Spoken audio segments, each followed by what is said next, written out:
नमस्कार दोस्तों, आपका स्वागत है आप ही के चैनल रियल लॉ विद अनुज में। आज इस वीडियो में हम एंटीसिपेटरी बेल के कॉन्सेप्ट को समझने की कोशिश करेंगे। एंटीसिपेटरी बेल सीआरपीसी में सेक्शन 438 के अंदर बताई गई थी और बीएनएसएस सेक्शन 482 में डिस्कस किया गया है। हम 482 के ऊपर डायरेक्टली फोकस करेंगे क्योंकि 438 अब रिपील हो गया है और 482 बीएनएसएस अब फोर्स में है। तो चलिए समझते हैं। सेक्शन 482 बीएनएसएस एंटीसिपेटरी बेल के प्रोविजन को डील करता है। इस प्रोविजन का जो क्लॉज 1 है उसमें 3 चीजें हैं जो इंपॉर्टेंट हैं। पहला कि यदि कोई व्यक्ति है जिसको एप्रीहेंशन ऑफ अरेस्ट है, मतलब कि एप्रीहेंशन ऑफ अरेस्ट होना जरूरी है। दूसरा, जो एक्यूजेशंस हैं उस व्यक्ति के अगेंस्ट में वो नॉन बेलेबल ऑफेंसेस की होनी चाहिए। तीसरा, वह व्यक्ति कोर्ट ऑफ सेशन या हाई कोर्ट में एंटीसिपेटरी बेल की एप्लीकेशन को मूव कर सकता है। तो यदि वैलिड रीजंस टू बिलीव ना हो कि कोई व्यक्ति अरेस्ट हो सकता है, ऐसी परिस्थिति में एंटीसिपेटरी बेल मेंटेनेबल नहीं है। यदि एक्यूजेशन नॉन बेलेबल ऑफेंसेस से रिलेटेबल नहीं है तो भी एंटीसिपेटरी बेल मेंटेनेबल नहीं है। और तीसरा जो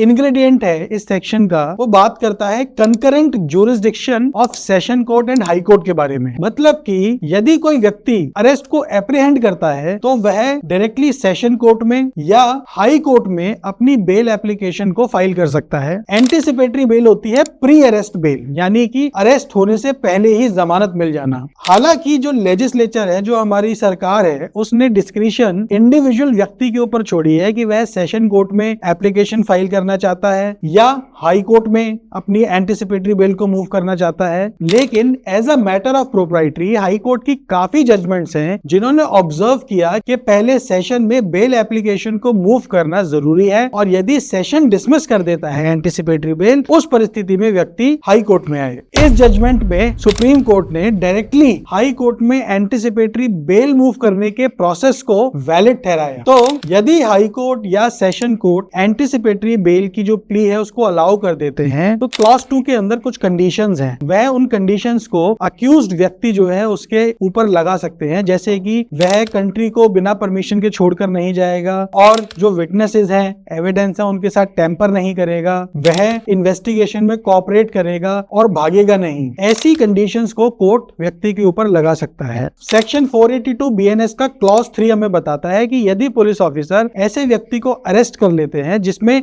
एंटीसिपेटरी बेल मिली हुई है तो ऐसी परिस्थिति में वो इस व्यक्ति को इमीडिएटली जो हाई कोर्ट या सेशन कोर्ट की डायरेक्शंस हैं उनके अनुसार बॉन्ड एग्जीक्यूट करके छोड़ देंगे बेल पर। क्लॉज 4 हमें बताता है कि section 65 BNS and section 70 BNS में एंटीसिपेटरी बेल को नहीं लगाया जा सकता है। 65 है पनिशमेंट फॉर रेप एंड 70 है गैंग रेप। तो ऐसे जो 2 ऑफेंसेस हैं इसमें एंटीसिपेटरी बेल की प्ली मेंटेनेबल नहीं होती। आपको हमारा वीडियो कैसा लगा और ऐसे short and crispy videos legal concepts को जानने के लिए यदि आप चाहते हैं हम और बनाएं तो अपने कमेंट को शेयर करना ना भूलें। ऐसी और लीगल जानकारी के लिए हमारे साथ बने रहें। धन्यवाद।